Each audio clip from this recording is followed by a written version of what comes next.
3, 2, 1. So, hello and welcome to the first MPTS Connect event of the next few days. Thank you very much for joining us. We very much appreciate it. My name is Jesse Whittock. I am the Insight Editor at Broadcast. And today I am joined by a stellar panel of indie producers who will be providing their thoughts on how the lockdown has affected their businesses and the sector as a whole. We're relatively tight on time, so I'm going to get on with introducing the panel in just a second, but just to reference what Charlotte Wheeler mentioned, you can drop questions in via the text function, and if we have time, we will endeavour to ask those questions. So our panel today comprises of Danielle Lux, who is the CEO of CPL Productions, known for shows such as A League of Their Own, Rob vs. Romesh, and numerous others. Danielle has controlled E4 in the past and commissioned for various channels. So welcome, Danielle. Laura Mansfield is the Managing Director of Outline Productions, known for shows such as Sarah Beanie's Renovate, Don't Relocate, and Remarkable Places to Eat, amongst many others. She's run her production company for more than 20 years, so welcome, Laura. Hi. And Ninda Billing is the head of specialist factual at The Garden, which is one of the premium factual production companies in the UK. She's a former commissioner, has worked on numerous documentaries and factual programs in the past, has launched The Garden's Operation Live, which was a fantastic success a couple of years ago. So welcome, Ninda. Hi. So Ninda, as I've introduced you last, I will come to you first on questions. This time, 11 months ago, it was just starting to become apparent that something weird was around the corner and that there might be a monster at the door. And then a month later, production was effectively shut down and the industry ground to a halt, and sort of chaos ensued for a short period. But at The Garden, what was your initial sort of response, and when did it become apparent to you that all your plans for the year, which were numerous and very interesting over The Garden, were going to have to be sort of reassessed and reset? Well, it was a creeping understanding, wasn't it? Because we were all, it didn't just happen from Sunday to the Monday. We were talking about it and wondering about it and doing a kind of half joking, is it really going to be very bad? I'm sure it's not, over by Easter type of thing. And then I think we just all started realizing that we were going to have to think about doing things differently. I don't think any of us really thought that production would be shut down.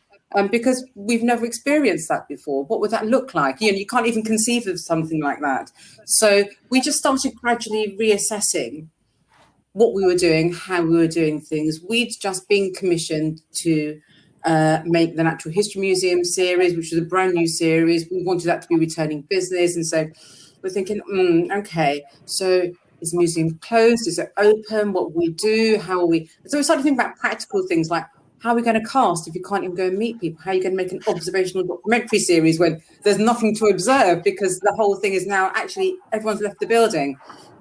And then we're all getting used to things like, verbs that, I've never heard before, like to furlough. I mean, who knew what furloughing was? It's so matter of fact and, every day for us now. So it was, from about March onwards, we started thinking, right, okay, we've got to do things differently. We'd been planning to shoot 24 Hours in A&E in the spring, as we usually do, and that was, shunted and then shunted again, so that it finally was recorded in the autumn, which was just amazing. And then it was tricky because we didn't know what the end was, and we still don't know what the end is. So the idea of planning kind of goes out the window. What you have to do, which fortunately is what most of us are able to do really well, is to react quickly and think on our feet. And Danielle, what was the CPL response to the situation. I think Ninda makes a good point that there's all these new verbs that have come into the lexicon, to furlough, to Zoom, all of these sorts of things. I'm assuming you weren't expecting 12 months ago to even sort of have those as part of the television language. Absolutely not. And like Ninda, we were actually right in the middle of production on Married at First Sight. So the first thing I did was set up a Facebook group for everybody I knew in telly, because I knew that the ability to communicate with each other and say, guys, are you filming or what are you doing, was going to be a really useful shortcut for us. And it was super helpful for me anyway. But we literally had matched 4 couples, married 2 of them, and then on incrementally, as Ninda reminisces, we were going, they can't really lock us down completely, can they? We'll send them to Mauritius to their honeymoon. No, Spain. Have you seen the figures today? And those windows of creative opportunity just kept closing. And suddenly it was, shall we send them a pizza to their house? And is that enough of a honeymoon? And can we make the wedding? So we had 2 weddings done before lockdown. Lockdown fell, and we had another 2 matched couples who we couldn't create a wedding for, because as lockdown approached, the venue pulled, you couldn't have anybody. Could we get them to Gretna Green? That marvelous thing about production, people, is that brainstorming of contingencies and problem solving, which is absolutely fantastic. And everybody, I'm sure, went into overdrive about that. But we were facing something that we'd never faced before, which was which affected the entire globe. So it wasn't as if we could simply say, right, we'll do, hotels will be open, we'll be able to film there. So that was a real problem. But I think the deepest issue that we really felt acutely was the fact that every production issue was not a production issue, it was a moral issue. You were dealing with life and death. You had to make decisions on your own about whether it was morally correct to ask somebody to go and shoot something, even if they said yes themselves. What's your duty of care to your contributors? What's your duty of care to the people who work for you? And for me, that has continued to be the biggest question that we all face. We're great at problem solving, we're great at contingency, we're great at all those things. How we look after people and how we don't demand of them things that are inappropriate, that is the bottom line. And that's the thing that the pandemic's brought to its fore for me. And it really asks questions of, you're absolutely right on the moral side, and then from a business perspective, indies were faced with this choice as to whether they would try to work around production restrictions and get shows away, whether that's shot through Zoom or whether that was through other innovative methods, or whether to really double down on development and use that time to get shows that would get that could land commissions for this year and beyond. Laura, where did you come down on that side of the sort of the debate around what Outline would do as a business? Well, in regard to the development, I mean, in a way, at the beginning of the pandemic, everyone's attention was pretty much 100% on production, on keeping people safe, on retaining and problem solving the productions that we had, to attempt to keep them going, put them on ice, work out different ways of production. And then I think it was really, so sort of everything kind of froze in development for a little while. And then when it started unfreezing, then there was that strange period of time where, looking back on it, it seems like a sort of, through a sort of mist of time, feels such an odd period where all of the broadcasters were sort of scrapping about trying to kind of get emergency things on their screens, and where indies were going, well, what the heck, we don't know, what the hell are we going to do? Quick, can we come up with 65 different things to use with the archive? Have we got old archive? Have we got things in the back seat that we can roll out? How can we repurpose them? And I think, actually, what actually happened mostly is most broadcasters put on extensions of things, repeats of things, up orders of things, and it was the sort of hold on steady as you go, which actually was the thing that sort of came through development. And I'm sure we, like a lot of other people, wasted quite a lot of time scrapping about trying to fill things, whereas actually when we tried to work out up orders of existing programs, whether that was getting more episodes of Renovate, Don't Relocate and extending the run, because we'd managed to deliver it through lockdown. And I think what's been really remarkable is the way that edits have continued to run, and that's been for me the biggest revelation of this whole thing, is that we would have never thought that we could deliver dozens of episodes of programs completely remotely. If you'd asked me that a year ago, I'd have said no, it's not going to be possible.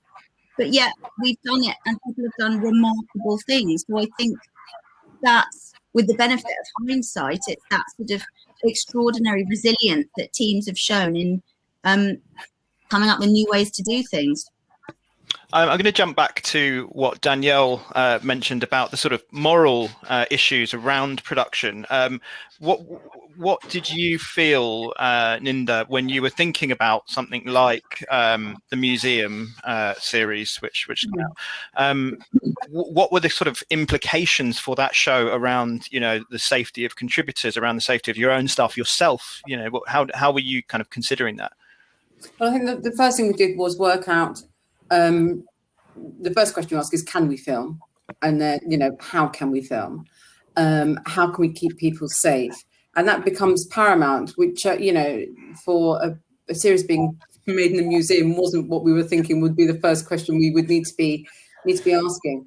And I think you're absolutely right, Daniel. It really was a moral issue. But of course, that's then meant we came up with these. Everyone came up with these Bibles of protocols.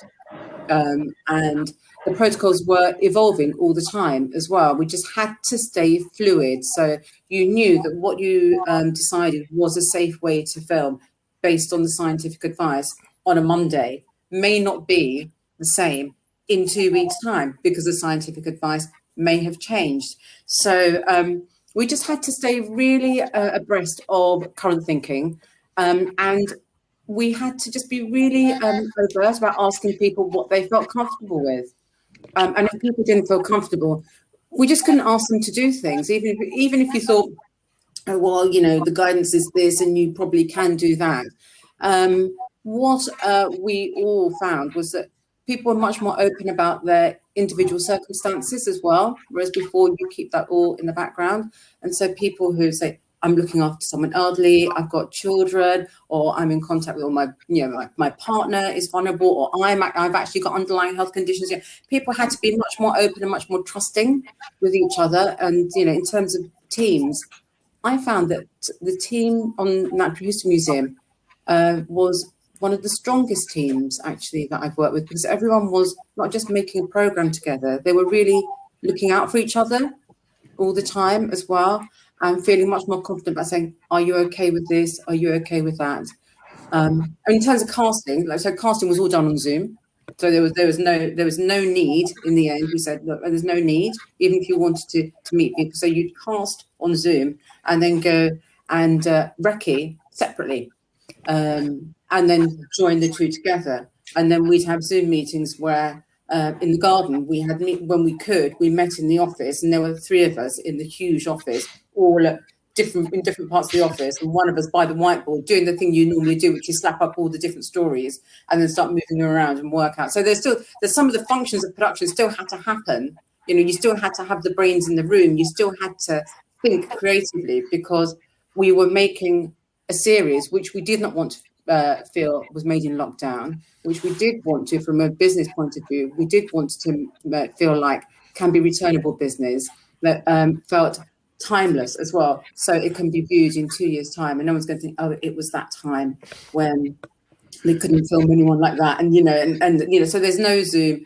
And then when we used the windows of opportunity when lockdown lifted slightly. And so then the museum opened especially for us, and we cast large family groups that we knew who could stay in their family groups and carefully position them. So you shoot them in a particular way, and it looks like there are lots of visitors to the museum, but actually it's 3 individual family groups, and you're shooting them and you position them in that way. So it looks like visitors coming through.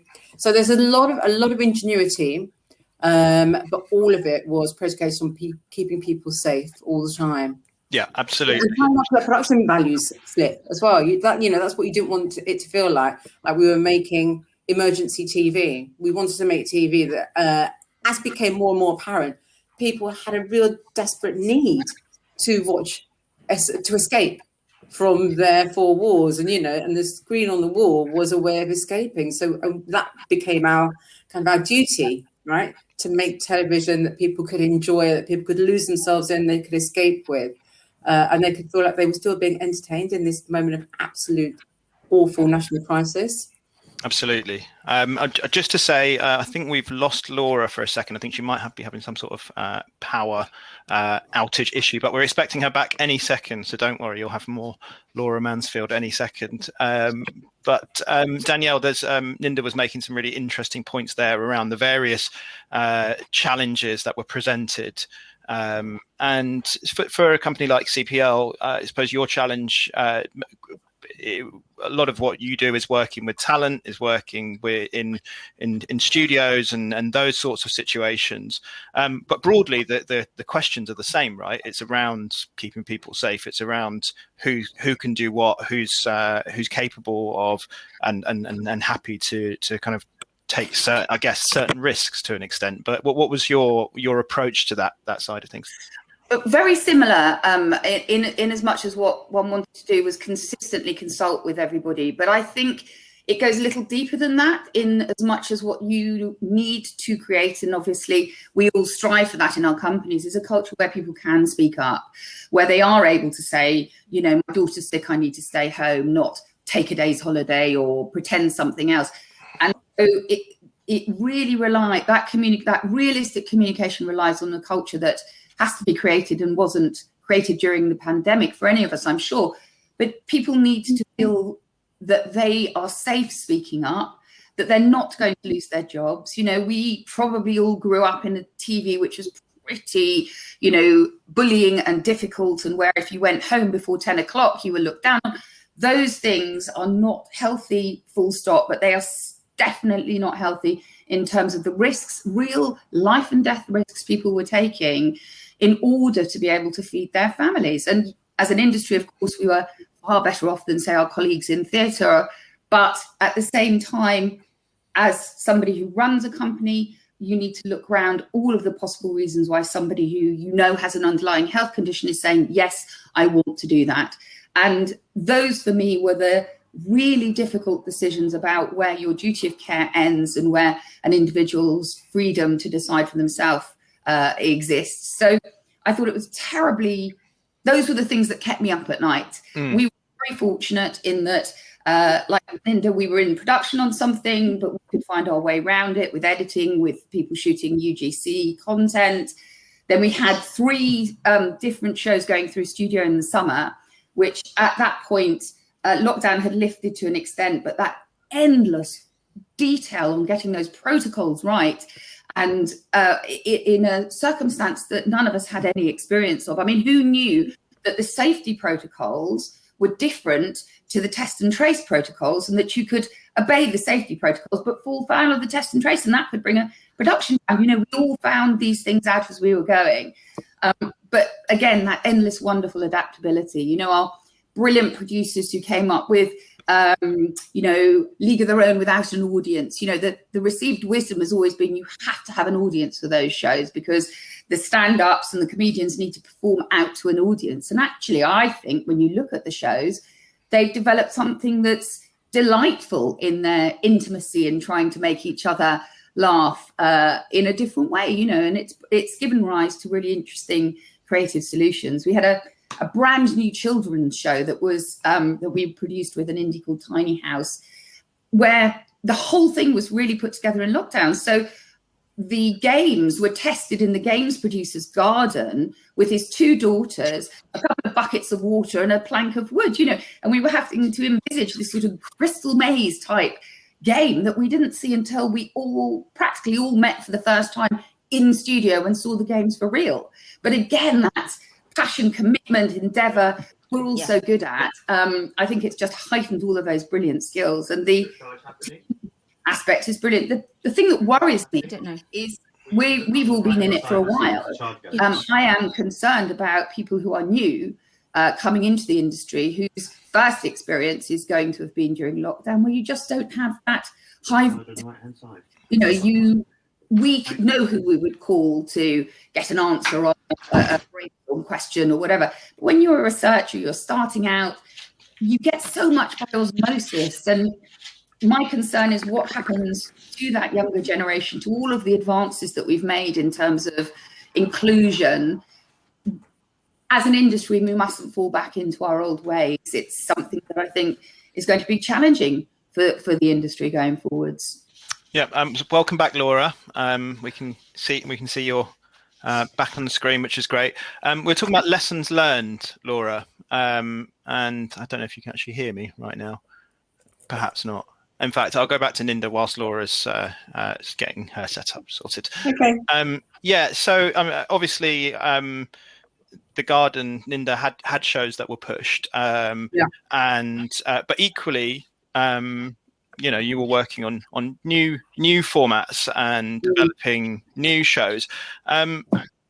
Do you feel like so for example the Natural History Museum World of Wonder series was that kind of what you envisaged it being? I guess it would, when you first developed it, it's probably quite a different show to what actually hit the air, but how close is the finished show to what you originally envisaged?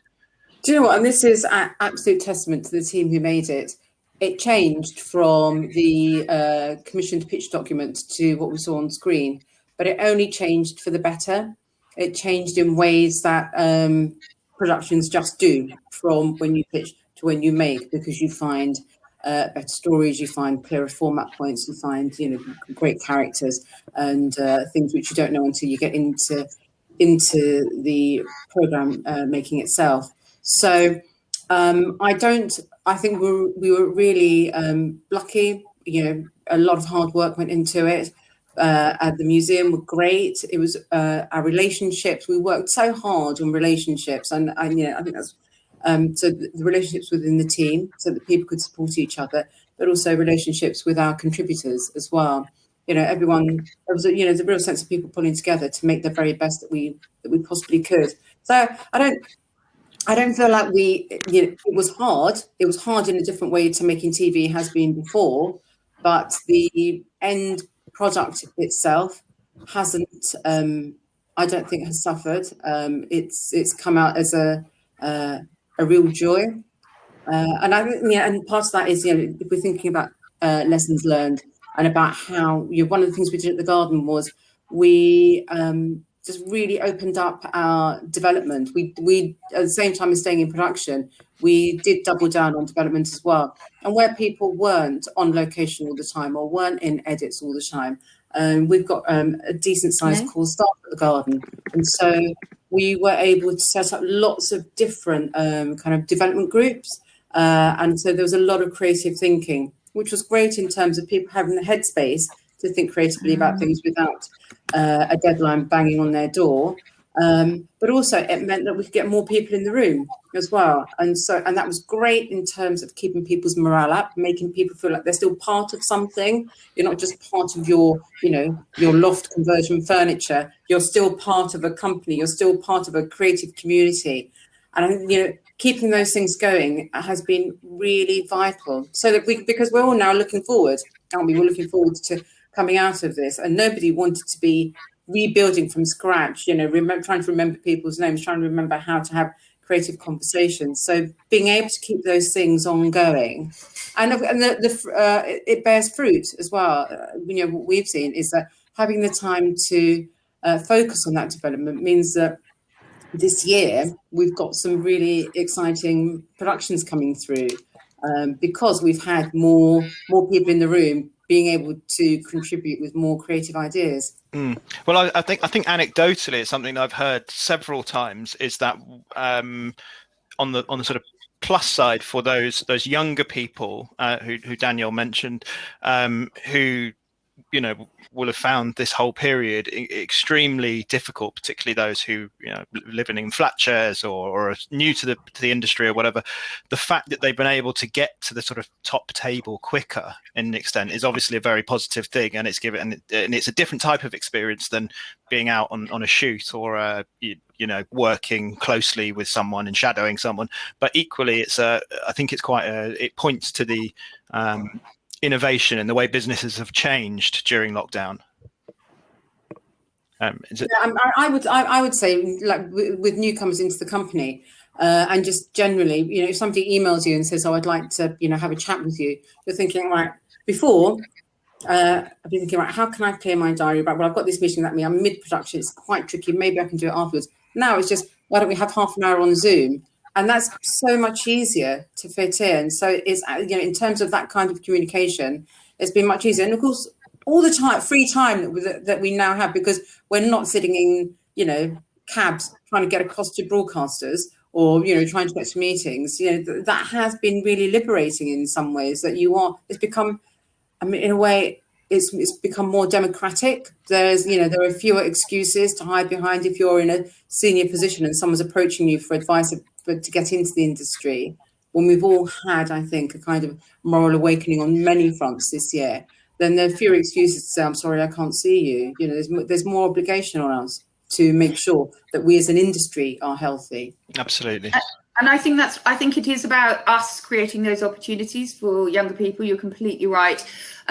I just feel sometimes that TV's, some of the best things have been serendipitous. Somebody walks past a desk as people are discussing an idea and has something to contribute, or you watch the people rigging the set and go, hang on, that is the thing that I want to do, And so some of those things are not as easy as they once were. And as Ninda's saying, it is our responsibility to work out how to fill those gaps in a way, and how to create a culture in which people can do that, can find out and explore new things. And booking in for a call is definitely one of those things. But I feel that we must make sure that people don't become excluded in the way that what often happens when communication is difficult or budgets become tight, one falls back into old habits, and we've all worked so hard to break all of those habits, and we must keep that momentum up. Fair enough.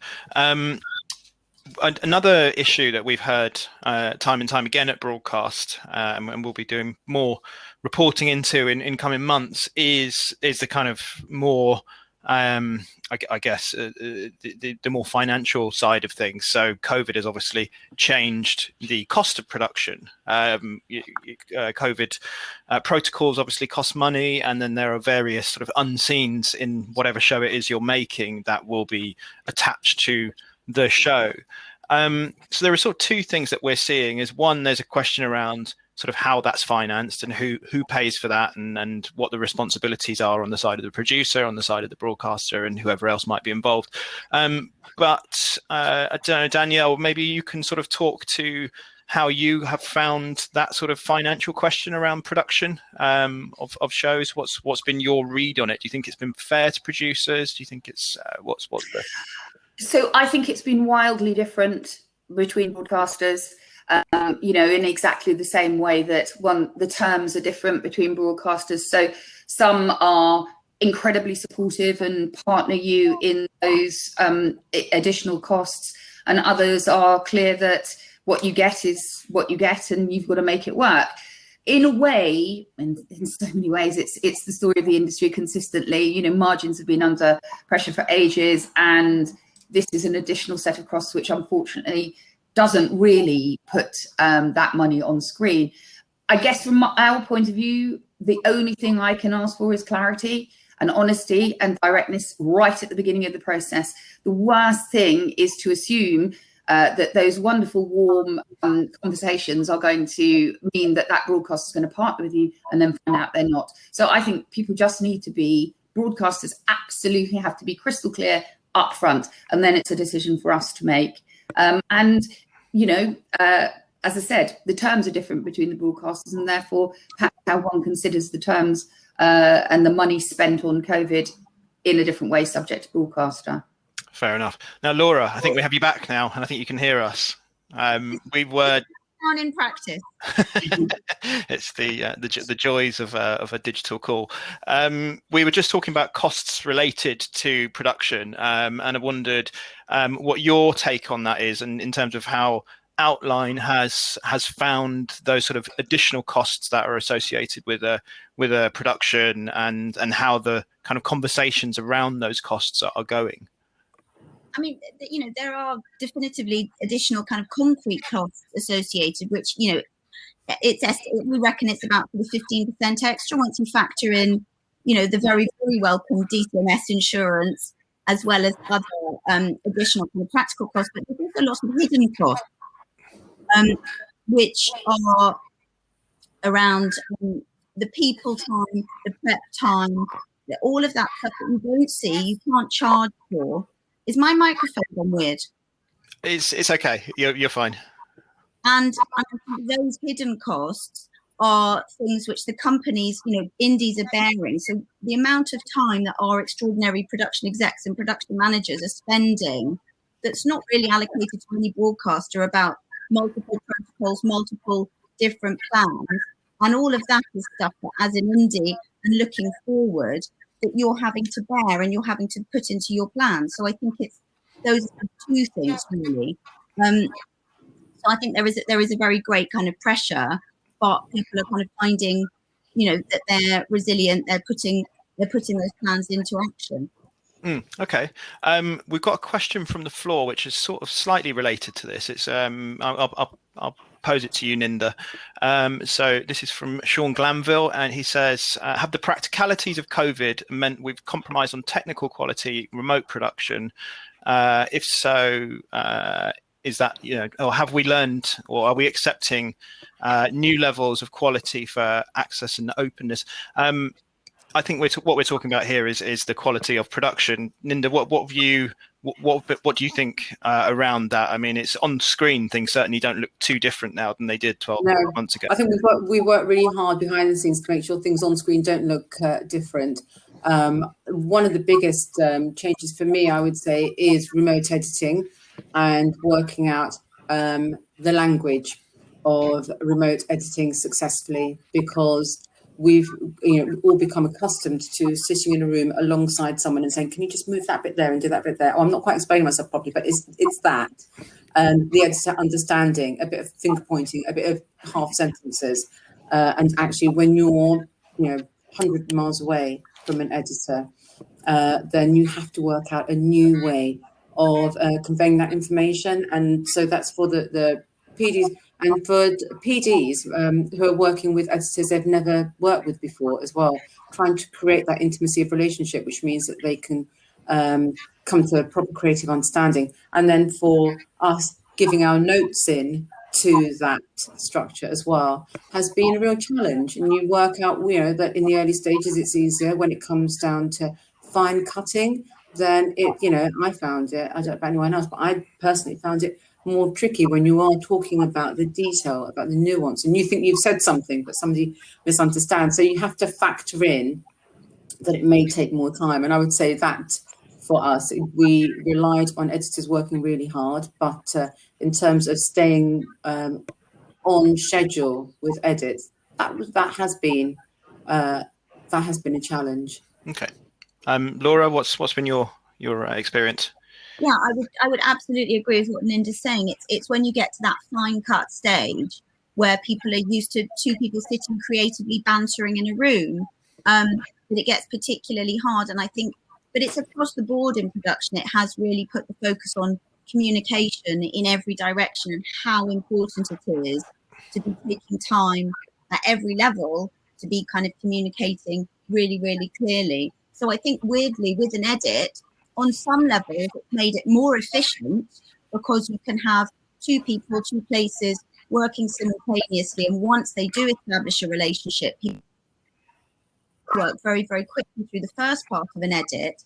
But when you get to that later bit, I think it is more challenging. But I think that the flexibility, we're starting to talk now about the positives of kind of building back better after this experience. And I do think that hopefully the long-lasting fact that you don't have to be in a room with your editor, that you can hire editors from all over the UK, that we can hire edit producers from all over the UK, is going to be incredibly liberating. And I think we're already seeing it's allowing, women returning to work, people with kids who would have struggled to balance work and home. And yes, are having huge challenges with homeschooling, who actually are able to work in a more flexible way. This could weirdly be the thing our industry needed to become much more flexible and much more parent friendly as an industry. So I think it's two sides really. Okay, we've got 5 minutes. Thank you for that. We've got 5 minutes to go, and we've got lots of questions flying in. So I'm going to ask you a couple, and I'm going to come to you, Danielle. So one question. This is sort of, I guess, this kind of opens the debate up to sort of what's happening going forwards, and as we now have a timeline to come out of the lockdown. But Teresa Pocketer says, how much filming is actually going on at the moment across the piece in the sector, Danielle? Do you have a sense of how much it may have fallen, or do you feel like the levels are similar to where they were? What's your read? I think that the key difference this time versus the first lockdown, we were not classified as key workers, so it was completely different. It was completely different then. I think filming is continuing, and I think most people, as Laura and Linda have said, have worked incredibly hard to find those workarounds. And as Laura's saying, we're looking to the future now, we're emerging. I think actually there's a lot of bubbling enthusiasm in the industry from the creatives and from the broadcasters. I think, it's such a cliche to say the roaring 20s after Vanished Blue, but I think people are dying to get out there and do great things, and have been really thinking hard about creativity, new ways of working. And I think we are seeing the emergence of a much more exciting sector than we've had in the last year. Okay, Laura, what's your similar feelings, or how? Yeah, I mean, I think it's been tough, and I think everyone's tired. I mean, people have been working so hard to keep the show on the road and to build the show, but I think green shoots are coming up. I would say, we're not back filming kind of everything, but pretty much, and pretty much everything we found ways of filming. And we're even now lining up how we can film abroad and coming up with protocols about how we're going to do that as soon as we can. And I think it's an opportunity for the industry to come back better and more flexible, more fun, look after people more, and not lose track along the way of the progress that people are making in stuff like diversity. And I think that that's going to be one of the most important things for all of us, is in everyone being focused on survival, growth, build business. We've got to kind of now it's the real opportunity to do it in a way that feels much more inclusive and much more taking everyone along the journey with us. And I think that's what's incumbent on us now as leaders to do for the next step. And you're absolutely right. There's been it's those things like those big questions about the shape of the industry, about the diversity of the industry. We've seen, the diamond numbers that came out last month were not particularly positive, which was a real shame.